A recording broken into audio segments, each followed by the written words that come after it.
Le taux de consanguinité est le résultat de calculs assez complexes, mais la connaissance de celui-ci peut devenir un atout dans la maîtrise de votre élevage à des fins d'amélioration de vos races de chiens.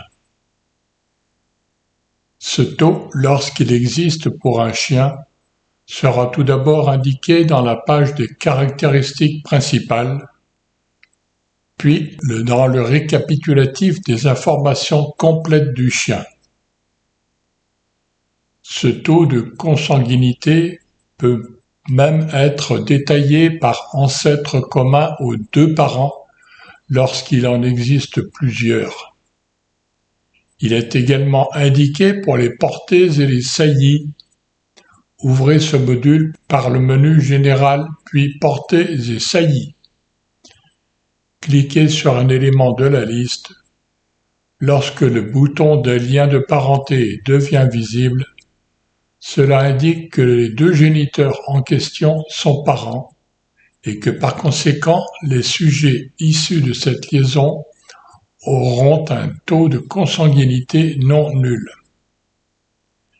Vous pouvez donc visualiser ces liens en cliquant sur son bouton. Un premier message vous affiche le taux détaillé de cette consanguinité.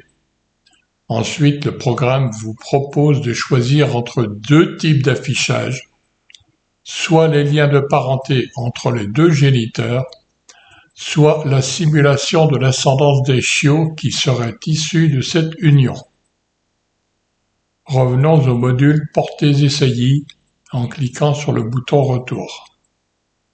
Les éleveurs qui suivent de près les origines de leurs chiens peuvent avoir besoin de vérifier les éventuels taux de consanguinité qui seraient entraînés par une simulation de saillie. On accède à cette fonctionnalité par le menu utilitaire et contrôler la consanguinité en simulant une saillie. Chenil nous demande alors de choisir dans la liste des chiens enregistrés dans notre base. Puis ensuite, il nous propose la liste des mâles.